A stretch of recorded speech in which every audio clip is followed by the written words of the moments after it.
ಪ್ರಿಯತಮನ ಸಂಬಂಧದಲ್ಲಿ ಪತಿಗಳ ಸಂಬಂಧದಲ್ಲಿ ನಾವು ನೆನಪು ಮಾಡಬೇಕು. ಅದಕ್ಕೆ ಹೇಳ್ತೀವಿ ಪತಿ ಪರಮೇಶ್ವರ, ಶರಣ ಸತಿ ಲಿಂಗ ಪತಿ ಅಂತ. ನಾವೆಲ್ಲ ಶರಣರು. ನಮಗೆ ಪತಿ ಯಾರಿದ್ದಾರೆ? ಹೆಣ್ಮಕ್ಳಿಗೆ ಅಷ್ಟೇ ಪತಿ, ಗಂಡ್ಮಕ್ಳಿಗೆ ಅಲ್ಲ ಅಂತಲ್ಲ.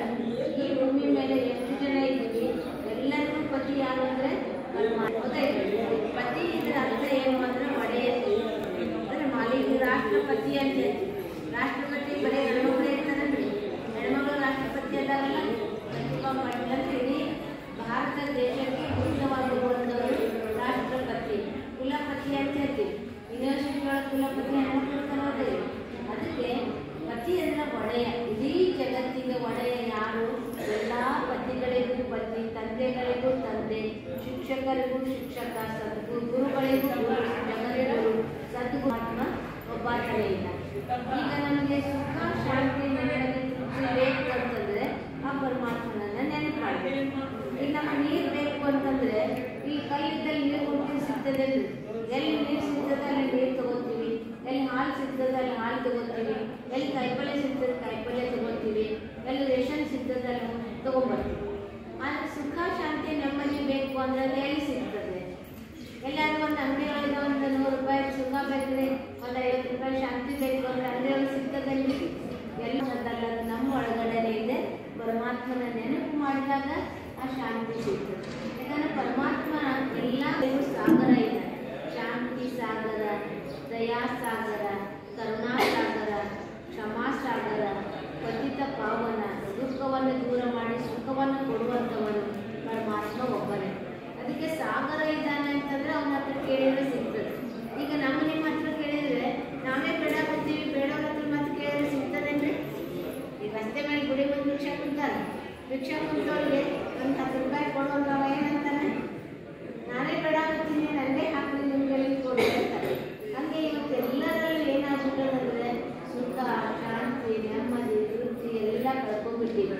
ಕಳ್ಕೊಂಡು ದೇವ್ರ ಹತ್ರ ಹೋಗಿ ಬೇಡ್ಕೊತೀವಿ, ದೇವರೇ ಸುಖ ಕೊಡು, ಶಾಂತಿ ಕೊಡು, ಶಕ್ತಿ ಕೊಡು, ಆಯುಷ್ಯ ಕೊಡು, ಆರೋಗ್ಯ ಕೊಡು, ಸಂಪತ್ತು ಕೊಡು, ಮಕ್ಕಳು ಕೊಡು, ಏನು ಬೇಕಲ್ಲ ಅದನ್ನು ಕೊಡು ಅಂತ ಯಾರ ಹತ್ರ ಬೇಡ್ತೀವಿ? ಮನುಷ್ಯರ ಹತ್ರ ಹೋಗಿ ಬೇಡ್ತೀವಿ ಅಂದರೆ ಇಲ್ಲ, ಅವ್ರ ಹತ್ರ ಬೇಡ್ಬೋದು. ಮೊದಲು ಯಾರಿಗೆ ಬೇಡ್ತೀವಿ? ಭಗವಂತನ. ಯಾಕೆ ಬೇಡ್ತೀವಿ ಅಂದರೆ ಪರಮಾತ್ಮ ಕೊಡೋದು ಕೊನೆ ತನಕ, ಮನುಷ್ಯರು ಕೊಡೋದು ಮನೆ ತನಕ. ಈಗ ಮನುಷ್ಯರು ಏನು ಕೊಡ್ಬೋದು? ತವ್ರ ಮನೆಗೆ ಬಂದಿವೆ ಅಂತ ಒಂದು ಸೀರೆ ಕೊಡ್ಬೋದು, ಭಾಳ ಪ್ರೀತಿಯಲ್ಲ ಬಂಗಾರ ಕೊಡ್ಬೋದು. ಜಾತ್ರೆ ಕರ್ಕೊಂಡು ಹೋದಾಗ ಮಕ್ಕಳು ಎಲ್ಲ ಬೇಡ್ತಾರೆ. ಏನು ಪುಗ್ಗ ಬೇಡ್ತಾರೆ, ಪಿಪಿ ಬೇಡ್ತಾರೆ, ಕಂಬಿ ಬೇಡ್ತಾರೆ, ಎಲ್ಲ ಕೊಡಿಸ್ತೀವಿ. ಮತ್ತು ಚಾಕು ಬೇಕು, ಸ್ಕೂಲ್ ಬೇಕು ಅಂತ ಕೇಳ್ತಾರೆ. ಅವಾಗ ಕೊಡಿಸ್ತೀನಿ ಅಂದರೆ ಬೇಡ ಅಂತೀವಿ. ಬೇಡ ನಾವು ಬೇಕಂತ ಹಠ ಮಾಡ್ತಾರೆ. ಹಠ ಮಾಡಿದ್ರೆ ಒಂದು ಹೊಡೆದು ಮನೆಗೆ ಕರ್ಕೊಂಡ್ಬರ್ತೀವಿ. ಯಾಕಂದರೆ ಆ ಚಾಕು ಅವನಿಗೆ ಉಪಯೋಗ ಇಲ್ಲ ಅಂತ ನಿಮಗೂ ಗೊತ್ತದೆ. ಅವನಿಗೆ ಗೊತ್ತದೇನ್ರಿ? ಇಲ್ಲ ಚಂದದಾದ್ರೆ ಇದನ್ನು ತಗೋಬೇಕು ಅಂತ ಅವನಿಗೆ ಆಸೆ ಅದ. ಆದರೆ ಅವಾಗ ಅವನಿಗೆ ಒಂದು ಹೊಡೆದು ಅದು ತಗೋಬಾರ್ದು ಮನೆಗೆ ಕರ್ಕೊಂಡು. ಹಂಗೆ ಪರಮಾತ್ಮನು ಸಹಿತ ನಮಗೇನು ಕೊಡ್ತಾನೆ ಅಂದರೆ ನಮಗೇನು ಯೋಗ್ಯ ಅದಲ್ಲ, ನಮಗೇನು ಬೇಕಾಗ್ಯದಲ್ಲ ಅದನ್ನು ಮಾತ್ರ ಪರಮಾತ್ಮ ಕೊಡ್ತಾನೆ. ನಾವೇನಂತೀವಿ? ಇವರು ನೋಡ್ತೀವಿ, ದೇವರು ಅವ್ರಿಗೆ ಅಷ್ಟು ಕೊಡ್ತಾನೆ, ಇವ್ರಿಗೆ ಇಷ್ಟು ಕೊಡ್ತಾನೆ, ನನಗೆ ಇಷ್ಟೇ ಕೊಡ್ತಾನೆ, ದೇವ್ರು ಭಾಳ ಅನ್ಯಾಯ ಮಾಡ್ತಾನೆ, ನಮ್ಮ ಪಾಲಿಗೆ ಕಣ್ಣು ಮುಚ್ಚಾನೆ ಅಂತ ನಾವು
ಮಾಡೋದಾಗ್ತದೆ.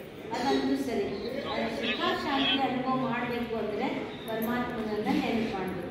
ನೋಡ್ರಿ, ಎಷ್ಟೋ ಜನ ಅನುಭವ ಕೇಳ್ತೀವಿ, ಏನು ಮಾಡೋದು, ಬೇಕಾದಷ್ಟು ಸುಳ್ಳಾಡ್ಬೇಕು, ಸದಾ ಶಾಂತಿನೇ ಇಲ್ಲ, ನೆಮ್ಮದಿನೇ ಇಲ್ಲ ಅಂತ. ಅದಕ್ಕೆ ಯಾವುದಕ್ಕೆ ಬೆಲೆ ಹೆಚ್ಚದೆ ಹೇಳ್ರಿ? ಸಂಪತ್ತು ಒಂದು ತಕ್ಕಡಿಯಾಗಿರ್ರಿ, ಸುಖ ಶಾಂತಿ ಒಂದು ತಕ್ಕಡಿ ಒಳಗೆ. ಯಾವ ಬಜ್ಜದ? ಯಾವುದಕ್ಕೆ ಬೆಲೆ ಹೆಚ್ಚದ? ಸುಖ ಶಾಂತಿಗದ. ಅದಕ್ಕೆ ಅದು ಒಂದು